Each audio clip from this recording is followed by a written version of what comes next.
segmen kedua ini, calon wakil presiden akan menjawab pertanyaan yang telah disusun oleh tim panelis. Selain menjawab pertanyaan, masing-masing calon wakil presiden juga akan diberikan kesempatan untuk saling menanggapi dan saling memberikan respons. Untuk itu, kami undang kembali ketiga calon wakil presiden untuk menuju ke podium masing-masing.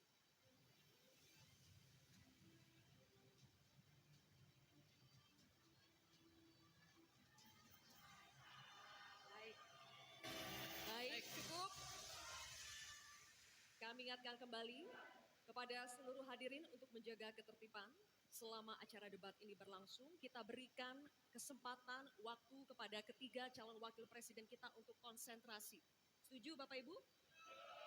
Oke, kita saling menghormati, berikan waktu kepada mereka untuk konsentrasi ya. Dan kami juga ingatkan kepada ketiga calon wakil presiden, kami informasikan untuk segmen kedua dan sampai segmen terakhir, segmen 6 sampai selesai. Kami mohon agar penyampaian visi misi, pendalaman maupun nanti babak saling tanya jawab untuk tetap berada di podium. Kami informasikan sekali lagi kepada ketiga calon wakil presiden agar dalam penyampaiannya tetap berada di podium. Terima kasih. Baik, hadirin sekalian, di segmen kedua ini, pendalaman visi, misi, dan program kerja akan dimulai dengan calon wakil presiden nomor urut 2 Bapak Gibran Rakabuming Raka. Untuk itu kami persilakan panelis Bapak Profesor Dr. Insinyur Abrar Saleng untuk mengambil pertanyaan subtema di dalam wadah, dan mohon diperlihatkan Bapak kepada seluruh hadirin dan juga kepada kami, moderator.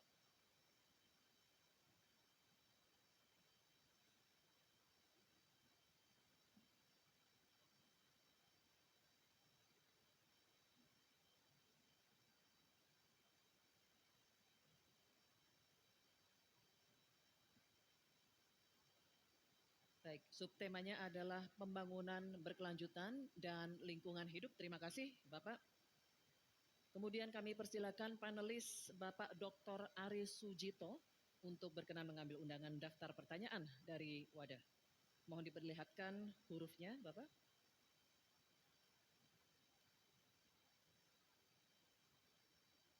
Huruf A. Baik, huruf A.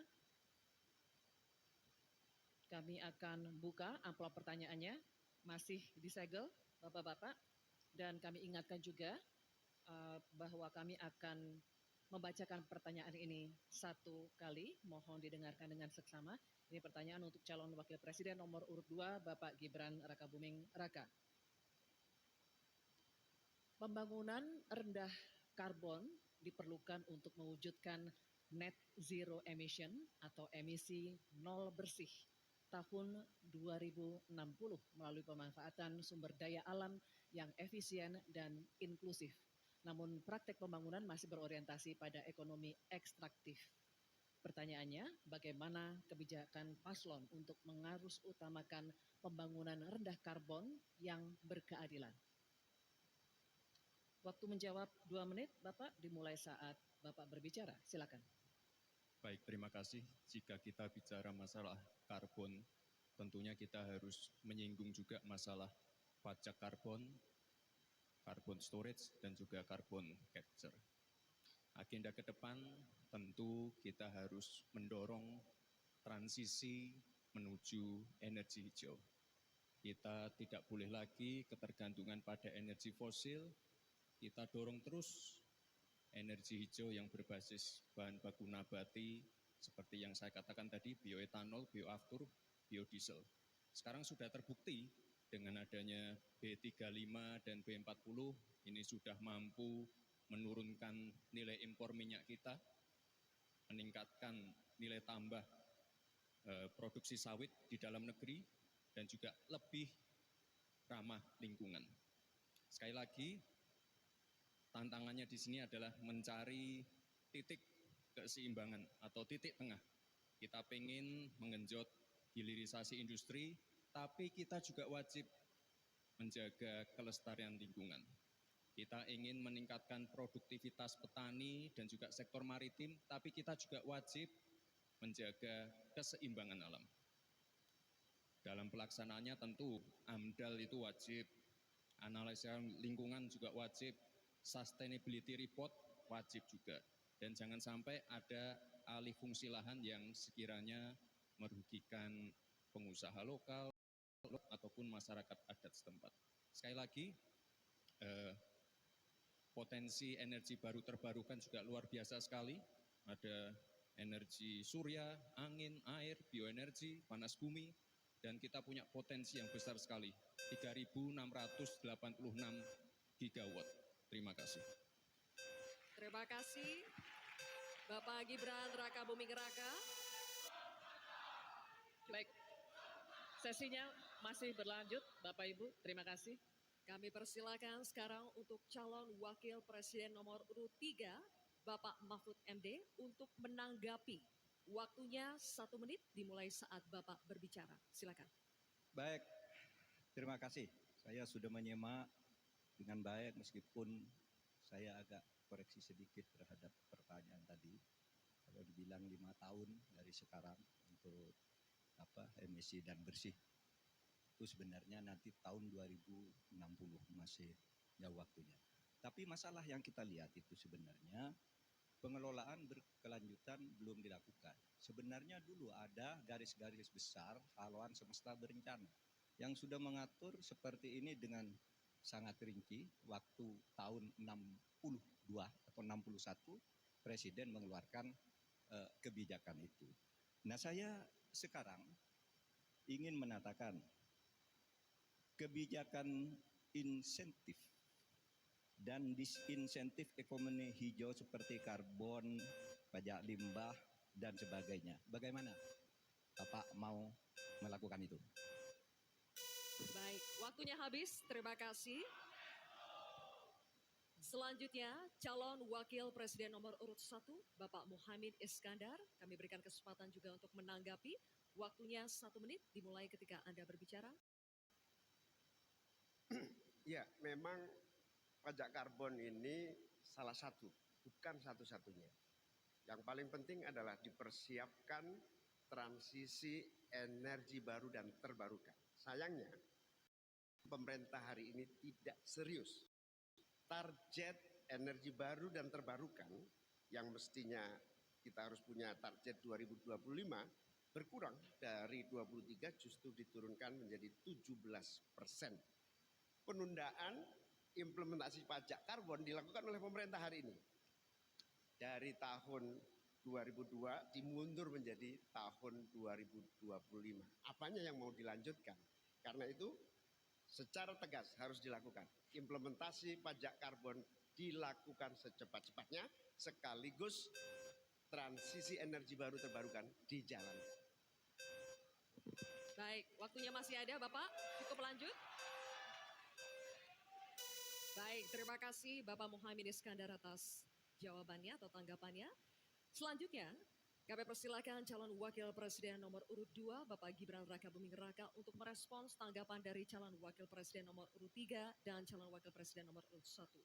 Waktunya 1 menit dimulai saat Bapak berbicara, silakan. Terima kasih Prof. Mahfud dan Gus Muhaimin.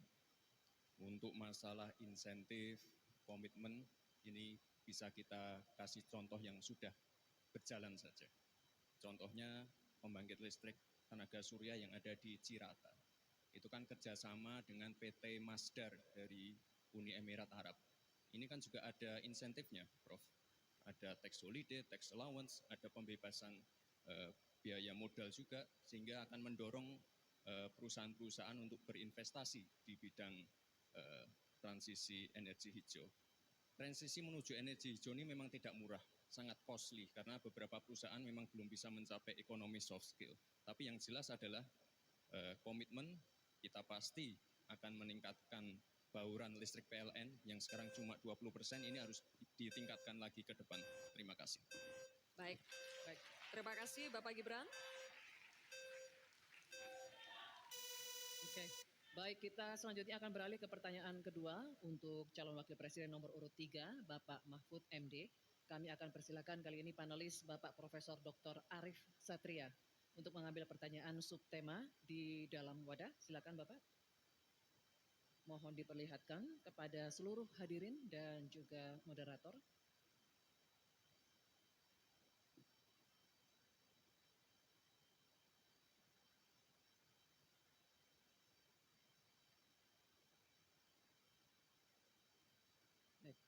Sumber Daya Alam dan Energi. Terima kasih Pak Arief.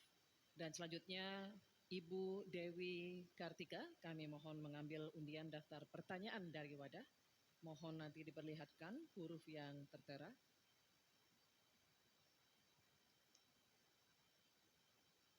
Huruf C. Terima kasih Ibu. Baik, kami akan buka Bapak-Bapak amplop pertanyaannya, masih tersegel juga. Kami ingatkan kembali bahwa kami akan membacakan pertanyaan ini satu kali. Mohon didengarkan dengan seksama untuk Bapak Mahfud MD.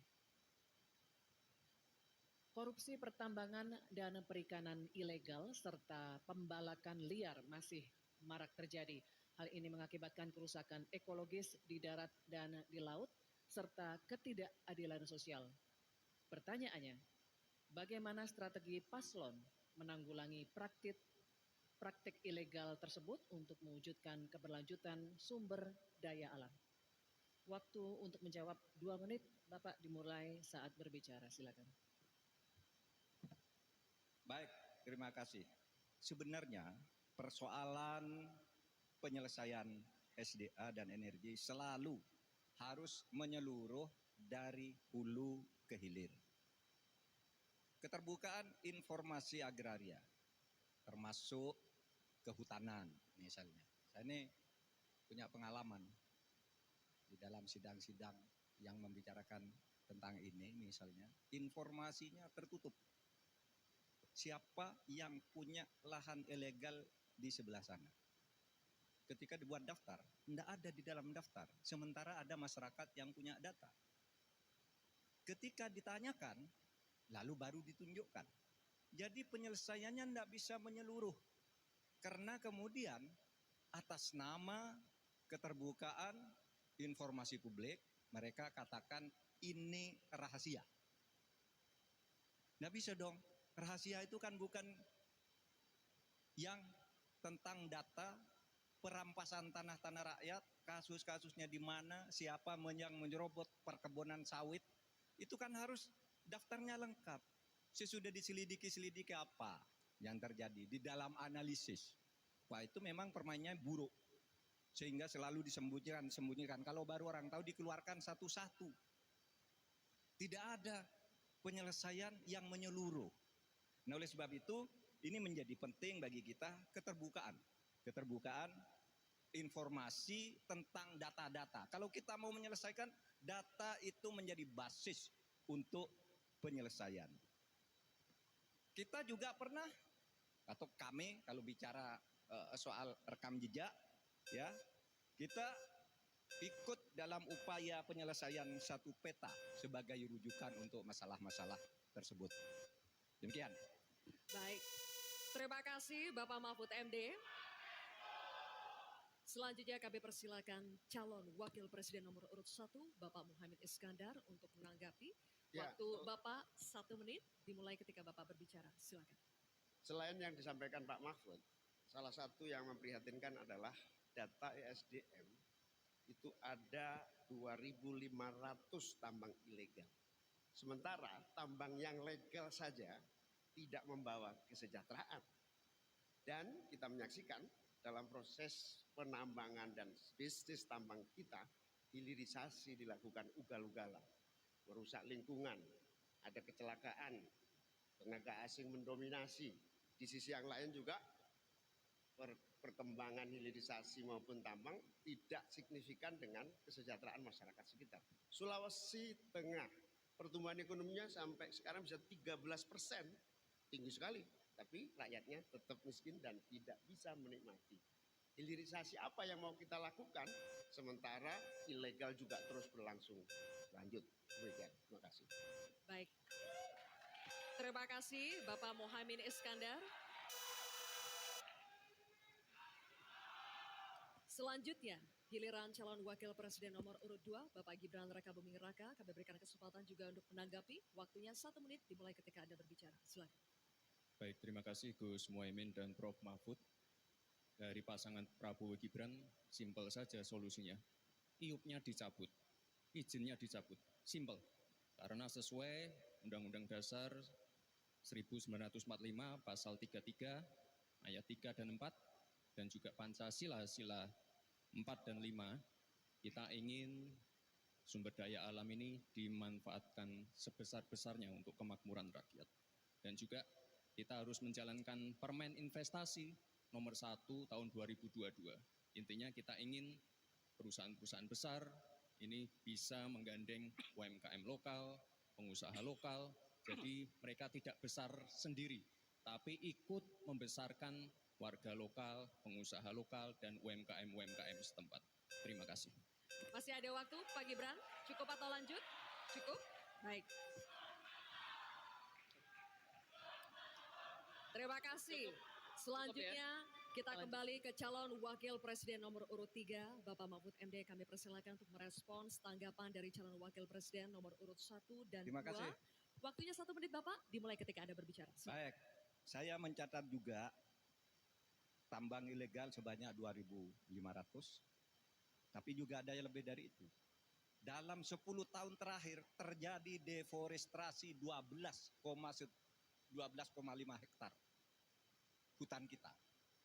Itu jauh lebih luas dari Korea Selatan dan 23 kali luasnya Pulau Madura di mana saya tinggal. Ini deforestasi dalam waktu 10 tahun.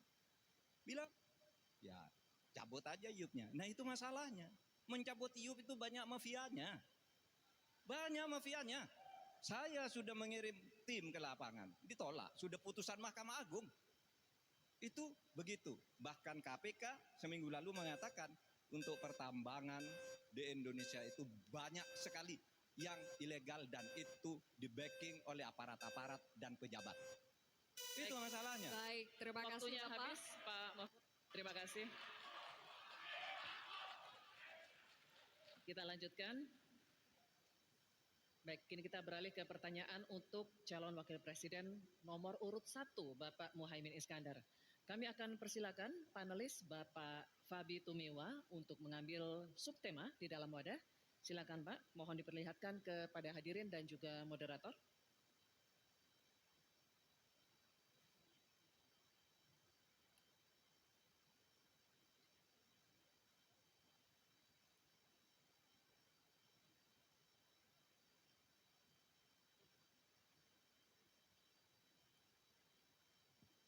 Pangan. Baik, terima kasih Bapak. Dan kami persilakan pula panelis Profesor Dr. Insinyur Haryadi Kartodiharjo untuk mengambil undian daftar pertanyaan dari wadah. Mohon diperlihatkan huruf yang tertera.